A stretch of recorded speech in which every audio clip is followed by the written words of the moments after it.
लेकिन सही में ऐसा भी नहीं है। हमारे गुजरात के नरसिंह मेहता भक्त हो गए भगवान के। नरसिंह मेहता जी के पास भगवान ने 52 बार, 50 और 2 भगवान आए उसके पास। आप पूरी भक्तमाल उठा लीजिए, इतनी बार किसी भक्त के पास नहीं गए, लेकिन हमारा नरसिंह मेहता के पास भगवान बार बार आए, हर एक काम उसका किया। जब उसका बेटा का देहांत हो गया, उसकी पत्नी का भी देहांत हो गया, तो वो खुश हो गए।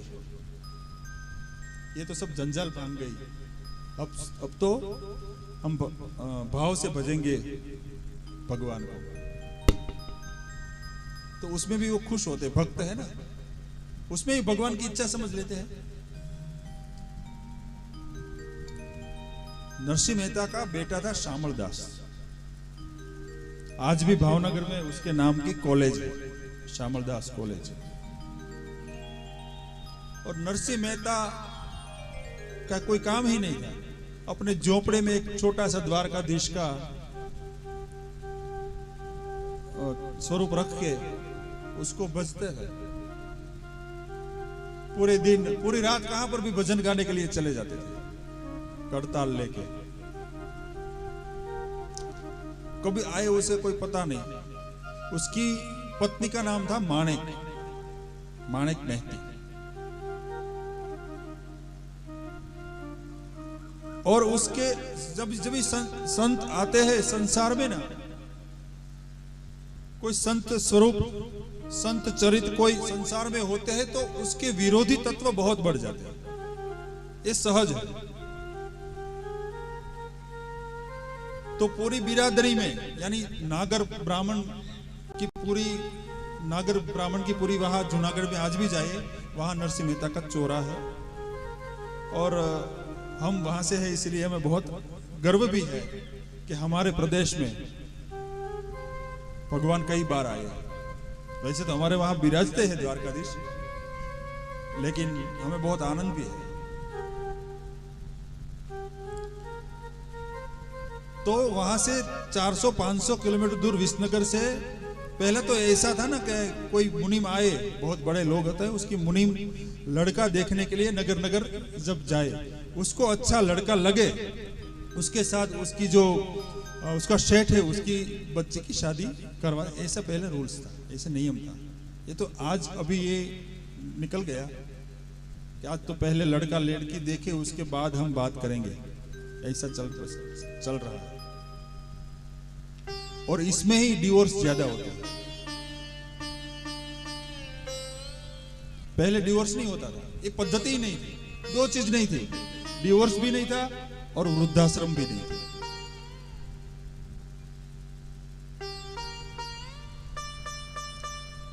तो नरसिंह मेहता गांव में एकदम झोपड़ी में रहते हैं, और वो वड़नगर से मगनलाल वैद्य करके बहुत बड़ा गर्भ श्रीमंत व्यक्ति, उसकी बेटी की शादी के लिए मुनीम को भेजा गया जूनागढ़ में। जूनागढ़ में उसने कई लड़के देखे, बहुत लड़के देखे, लेकिन उसको ऐसा तेज कहां पर भी नहीं मिला ज्ञाति में पूरी। तो किसी ने मजाक कर लिया कि मुनीम आज काम करो, यहाँ नरसिंह मेहता रहते हैं, उसका बच्चा बहुत तेजस्वी है। भक्त का तो बेटा तेजस्वी होता है, लेकिन उसने व्यंग में किया, कहा कि आप वहां चले जाइए।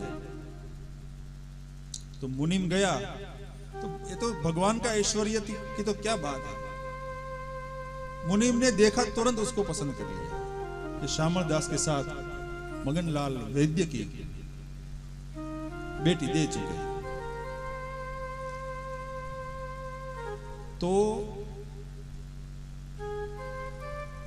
सब पक्का हो गया और मुनीम भी चला गया। तो बाकी के जो उसके विरोधी तत्व थे, उसने सोचा कि देखो उसका तो हो गया। इतने श्रीमंत व्यक्ति मगनलाल वैद्य और उसकी बेटी ये झोपड़ी में देख के कैसे रहेगी। तो आपस में बात करने लगे, इससे अच्छा तो हमारा बेटा भी था, लेकिन हमारा बेटे को पसंद नहीं किया। तो ईर्ष्या जगी सबको। तो उसने पहले तो खत लिखते थे ना सब, खत लिखा मदन लाल को कि आपने ये बेटी का मंगनी की है, वो सही व्यक्ति नहीं है, उसके पास कुछ नहीं है, वो बहुत गरीब है, चौपड़ी में रहता है, कभी कभी तो 3-4 दिन भूखे चले जाते हैं, भीख मांग के खाते हैं, कुछ काम धंधे कोई करते नहीं है, बस ये दंभ करते हैं भगवान के नाम का, कीर्तन करते हैं, लेकिन ये सब दंभ है, पाखंड करते हैं। तो मदन लाल को ये खत जब मिला तो उसने सोचा कि सही में ऐसा है, मुनीम को बुलाया,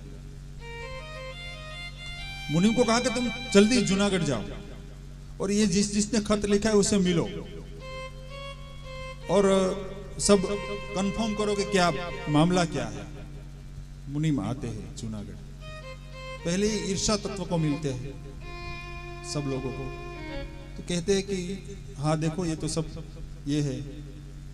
तो मुनीम ने कहा हमने तो वचन दे दिया है, लड़की दे चुके हैं, तो हम संबंध कैसे तोड़े। तो किसी ने उसमें युक्ति बनाई कि आप काम करो, आप 4 दिन के बाद वहां से खत लिखो, ये खत यहाँ पहुंचेगा तब उसको 2-3 दिन बचेंगे, 2-3 दिन के बाद ही उसकी शादी है ऐसा लिख दो।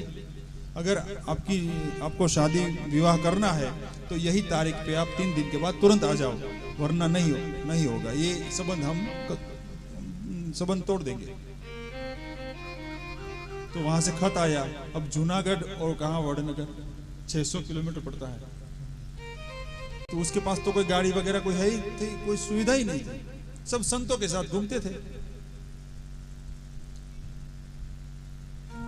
तो खत आया नरसिंह मेहता के हाथ में, तो उसने पढ़ा कि वो अभी तो 2 ही दिन बाकी रह गए, चलो सब तैयारियां करनी है, लेकिन पैसे तो है नहीं, कुछ है नहीं, लेकिन तैयारियां करनी है। सब साधु संतों को इकट्ठा किया कि भाई चलो जान में जाना है बारात में। तो किसकी? तो श्यामल दास की, हमारे बेटे की। तो संत होते हैं ना, चलो भाई यहाँ कीर्तन करते, वहां कीर्तन कर जाते हैं। तो उसकी पत्नी ने कहा कि उसके पास देखो पूरा वस्त्र भी नहीं है पहनने के लिए, श्यामल दास के पास। तो सभी संत ने एक वस्त्र दिए, केसरी पहनाया। मैंने संत से ये बात सुनी है, इसलिए आप तक पहुंचा रहा हूं।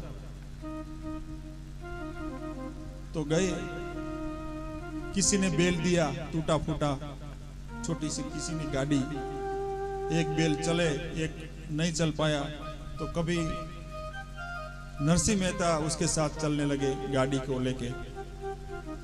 रात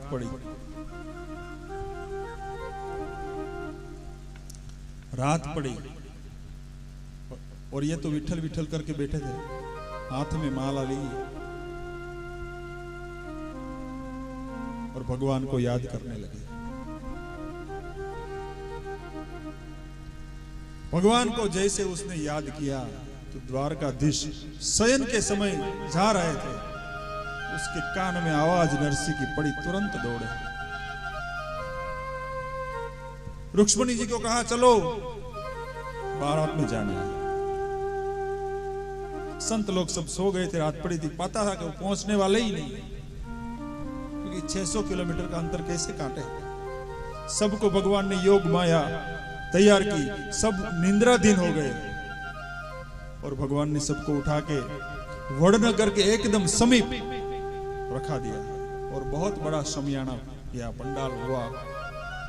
और जब जगे तो मंडप में जगे, अरे भाई ये कहाँ आ गए? नरसिंह मेहता ने कहा कि ये तो गिरधर ही कर सकता है। सबको स्नान वगैरह किया, सब सुविधाएं। कहते हैं कि खुद लक्ष्मी जी ने श्यामल दास को तैयार किया, अच्छे कपड़े पहनाए और बारात पहुंच गई मदन लाल के घर एक ही दिन में। तो वो भी